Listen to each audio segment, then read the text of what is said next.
Hello and welcome. My name is Mark Benton and I'm an English qualified lawyer and I work for Ahnse law offices in Seoul and I help our firm's foreign clients. So today I want to talk a bit about litigation. So I would say that about half our practice is contentious and the other half is non-contentious. And you know, when you deal with litigation for clients, they want quick solutions. So today I want to talk about one of the tactics that we can use to try to procure a quick solution, a quick payment for our clients. Okay, so let's move on. So what this is basically called, it's called a preliminary attachment, and it's kind of a preliminary measure, and it's akin to a lien, and it can be put on assets such as property, bank account, shares, etc., etc. And one of the key points to us is that it is a preliminary measure, and it needs to be followed up with a main suit at some point in the future. So it's basically, you know, kind of a way of putting pressure on the defendant. Which leads me into the next section, which is why do we use preliminary attachments? Well, okay, it's a tactical measure. We have litigation against a Korean company or a Korean defendant, and we want to bring as much pressure initially as possible. So this is an aggressive step to take. It's also relatively cheap. I mean, as you know, litigation is expensive in any country. You're paying on an ongoing basis. It tends to take, you know, somewhere between 6 months and 2 years for the trial to finish in the court of first instance. So this is a quick step.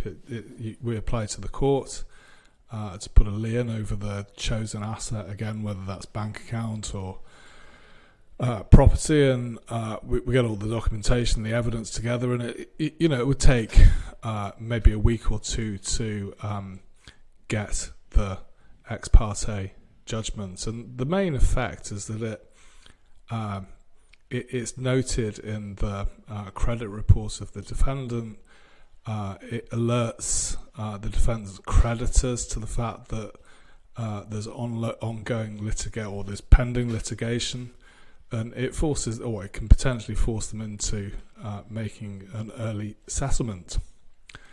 Okay, so when you get the court order, the following usually happens. So if you place the preliminary attachment on the bank account, the court will usually order that somewhere between 30 and 50% of the amount claimed is deposited in cash. Okay, so if you're claiming a lot of money, you need to factor this in because you're likely to put in or have to pay in a significant amount of money into court, which is held basically to prevent spurious litigation, because, you know, basically freezing a bank account is a very serious measure. And on assets, it's usually about 10% of the amount claimed. So if you put a preliminary attachment on, say, a property, then, 10% of the value of the claim. This can be covered by insurance, or some of the costs can be covered by insurance, but unfortunately this is not available to foreign litigants. If the foreign litigant has a subsidiary or a branch office or a liaison office in Korea, then it is possible to get insurance, and this makes it very cheap to do. One way around this is, you know, for example, you have a claim for, say, $1 million. You don't make the full claim initially, so you could say, right, we're going to take a view, we're going to put a preliminary attachment on the bank account for, let's say, $50,000 and we know that the court is going to order somewhere between 30 to 50% of that amount. So, you know, we can calculate approximately how much we're going to pay. So we just use it as a tactical measure. We pay in a smaller amount initially, and if that doesn't work, then we can increase the amount later. So yeah, the preliminary attachment is one way to put pressure on the defendant. It's quick, and it's sometimes very effective in bringing a swift solution to the claim, which is obviously what we want. Okay, if you would like to contact me, my contact details are here, marktbenton@ahnse.com. Thank you very much.